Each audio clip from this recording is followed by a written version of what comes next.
Mr. Bezmenov was born in 1939 in a suburb of Moscow. He was the son of a high-ranking Soviet Army officer. He was educated in the elite schools inside the Soviet Union and became an expert in Indian culture and Indian languages. He had an outstanding career with Novosti, which was the, and still is, I should say, the press arm or the press agency of the Soviet Union. It turns out that this is also a front for the KGB. He escaped to the West in 1970 after becoming totally disgusted with the Soviet system, and he did this at great risk to his life. He certainly is one of the world's outstanding experts on the subject of Soviet propaganda and disinformation and active measures. Well, you spoke several times before about ideological subversion. That is a phrase that I'm afraid some Americans don't fully understand. When the Soviets use the phrase ideological subversion, what do they mean by it? Ideological subversion is the slow process which we call either ideological subversion or active measures, активные мероприятия in the language of the KGB, or psychological warfare. What it basically means is to change the perception of reality of every American to such an extent that despite of the abundance of information, no one is able to come to sensible conclusions in the interests of defending themselves, their families, their community, and their country. It's a great brainwashing process which goes very slow, and it's divided in 4 basic stages. The first one being demoralization. It takes from 15 to 20 years to demoralize a nation. Why that many years?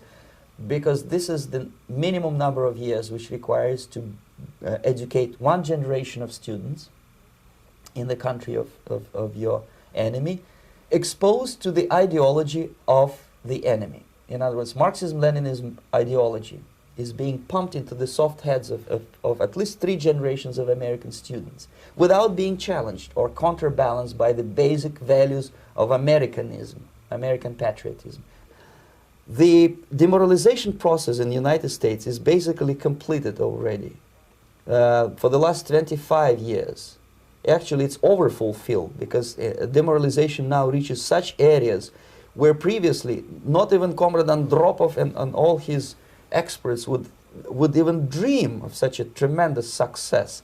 Most of it is done by Americans to Americans, thanks to lack of moral standards. As I mentioned before, exposure to true information does not matter anymore. A person who was demoralized is unable to assess true information. The facts tell nothing to him.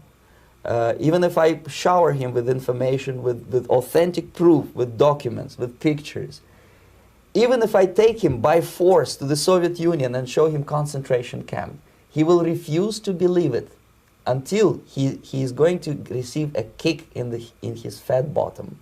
When a military boot crashes his balls, then he will understand, but not before that. That's the tragic of the situation of demoralization.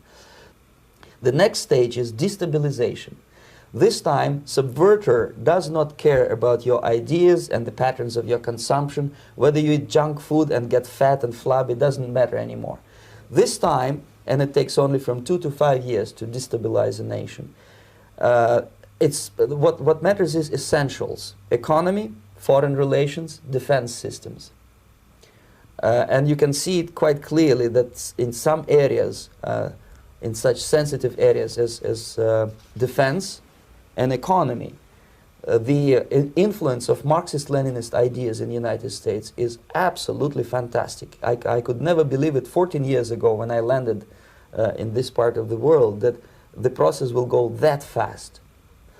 The next stage, of course, is crisis. It may take only up to 6 weeks to bring a country to the verge of crisis. You can see it in Central America now.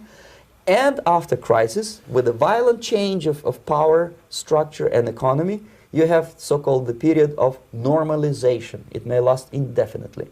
Normalization is a cynical expression borrowed from Soviet propaganda. When the Soviet tanks moved into Czechoslovakia in '68, Comrade Brezhnev said, "Now the situation in brotherly Czechoslovakia is normalized."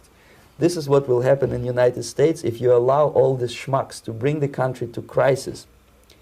to promise people all kind of goodies and the paradise on earth, to destabilize your economy, to eliminate the principle of free market competition, and to put a big brother government in Washington, D.C., with benevolent dictators like Walter Mondale, who will promise lots of things, never mind whether the promises are fulfillable or not.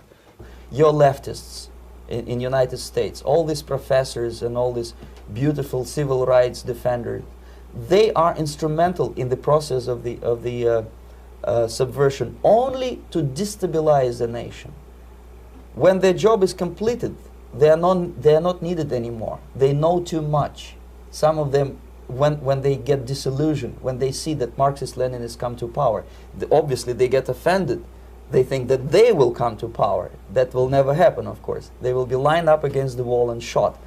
But they may turn into the most bitter enemies of Marxist-Leninists when they come to power. And that's what happened in Nicaragua. You remember most of these former Marxist-Leninists were either put to prison or one of them split, and now he's working against Sandinistas.